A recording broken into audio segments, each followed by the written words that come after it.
Ejaculate more and have less risk of prostate cancer? Is that real? I'm Dr. RENA MALIK, urologist and pelvic surgeon, and in today's video, I'm going to talk about how often you ejaculate might actually reduce your risk of prostate cancer. Now, before I get into that, let's talk about what your prostate really does. So prostate is a walnut-sized gland that sits right underneath your bladder, wrapping around the urethra. It functions to produce fluid, or prostatic fluid, that nourishes and protects sperm.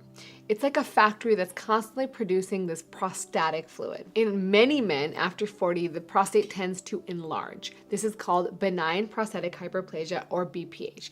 It's not cancer, but it can cause a lot of bothersome urinary symptoms like difficulty starting urination, weak stream, waking up a lot at night. But separate from that, there's also a risk of prostate cancer, which increases with age, and 1 in 8 men will develop prostate cancer. And this is where our conversation about ejaculation frequency becomes important. So why would how often you ejaculate even matter? Let me explain the theory. One is called the prostate stagnation hypothesis. Now, this is the idea that when you ejaculate regularly, you're clearing out the prostate gland, or cleaning the pipes. You're removing old cellular material, toxins, inflammatory substance that otherwise might just accumulate or build up. Think of it like cleaning out a filter versus letting the debris just sort of build up. When these substances sit in the prostate tissue for long periods of time, there's a possibility that you might get more inflammation or changes at the cellular level that increase cancer risk. And also, there's some studies suggesting that frequent ejaculation might lead to higher testosterone levels. And we know that guys who have higher testosterone levels naturally have a lower risk of prostate cancer. So how many times should you ejaculate to reduce your risk of prostate cancer?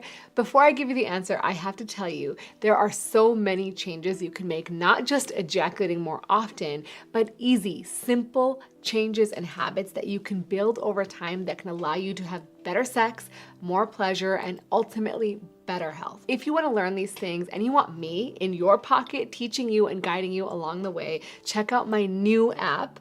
I'm so proud of it. It's called the Better Sex app. It's an AI-powered app with a coach trained entirely by me and personalized to whatever goals you need to reach. Check it out at studio.com/Rena. So where do we find out how much to ejaculate? There was a landmark study published with an update in European Urology that followed thousands of men for nearly 2 decades. It included over 30,000 men who answered questions on how often they ejaculated in a 1992 questionnaire, and they followed them through 2010. And basically, they found that guys who ejaculated 21 times or more per month had a lower risk of prostate cancer compared to those who ejaculated 4 to 7 times per month. The risk was about 22% lower for guys between 40 and 49, and 19% lower for guys 20 to 29 when they started the study. Now, a more recent study in southern Spain wanted to investigate this further. So they recruited about 456 men who had newly diagnosed prostate cancer and 427 men who didn't have prostate cancer. And they interviewed these guys about their average monthly ejaculation frequency during their 20s, 30s, and 40s, and 1 year before the interview. And they grouped this ejaculation frequency as 0 to 3 times per month, 4 times per month, or more than 4 times per month. Now, here is the kicker. Men with prostate cancer reported ejaculating less often in the year before diagnosis than men without cancer. Now, let me give you the numbers because I was a little bit surprised. So in guys who did have prostate cancer, only about 15% of them ejaculated 4 or more times. But those without prostate cancer, the number went up to 26%. Now, when you compare guys who ejaculated more than 4 times, so 5 or more times, men who ejaculated only 4 times had a 64% higher risk of prostate cancer.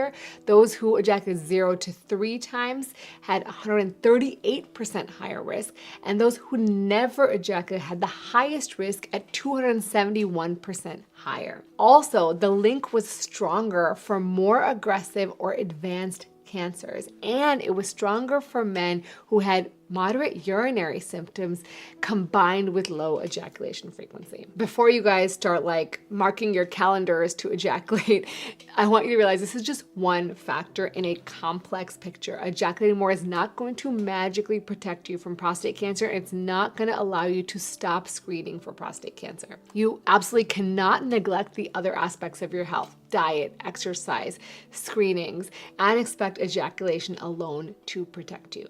It is one piece